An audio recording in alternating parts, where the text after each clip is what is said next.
திருச்செந்தூர் சுப்பிரமணிய சுவாமி கோவிலில் கும்பாபிஷேக விழாவை முன்னிட்டு பந்தல் கால் மற்றும் பூமி பூஜை விழா வெகு விமர்சையாக நடைபெற்றது. அந்த காட்சிகளை பார்க்கலாம்.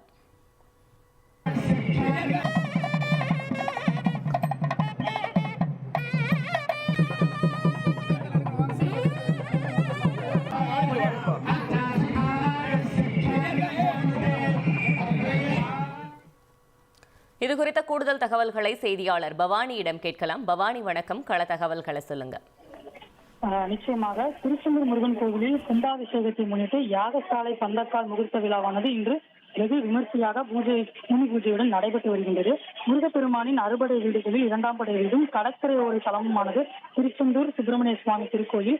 தினமும் நூற்றுக்கணக்கான பக்தர்களும் விடுமுறை, திருவிழா மற்றும் விசேஷ நாட்களில் ஆயிரக்கணக்கான பக்தர்களும் வருகை தந்து முருகனை வழிபட்டு செல்கின்றனர்.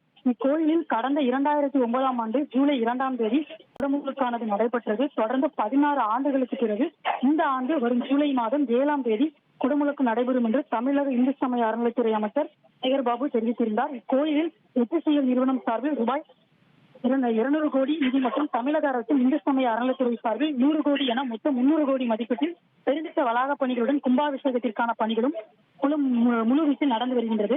ஜூலை மாதம் 7ஆம் தேதி குடமுழுக்கு நடைபெற உள்ளது. இந்நிலையில் கோவில் குடமுழுக்கு, நன்னீராட்டு பெருவிழா, யாகசாலை பந்தக்கால் முகூர்த்தம் மற்றும் பூமி பூஜை விழா இன்று வெகு விமர்சையாக கோவில் வளாகத்தில் நடைபெற்று வருகின்றது. இவ்விழாவானது அறநிலைத்துறை ஆகம வல்லுநர் பிள்ளையார்பட்டி பிச்சை குருக்கள் தலைமையில் தூத்துக்குடி செல்வம் பட்டர் மற்றும் திருச்செந்தூர் சிவகாரியாக பூமி பூஜை செய்தனர். முதலில் தூண்டிகை விநாயகர் கோவிலில் இருந்து பந்தல் முகூர்த்தத்தால் புறப்பட்டு திருக்கோவிலுக்குள் கொண்டு வந்து மேற்கு வாசல் வழியாக பந்தல் கால் கொண்டு வரப்பட்டதை தொடர்ந்து விநாயகர் பூஜை, புண்ணியாவாஜானம், பூமி பூஜை நடைபெற்று யாகசாலை முகூர்த்தம் பலனது வெகு விமர்சையாக நடைபெற்றது. இதில் அமைச்சர் அனிதா ராதாகிருஷ்ணன், மாவட்ட ஆட்சியர் இளம்பகவத், கோவில் அறங்காவலர் குழு தலைவர் அருள்முருகன் மற்றும் அரசு அதிகாரிகள் உள்ளிட்ட பலர் கலந்து கொண்டனர். தகவல்களுக்கு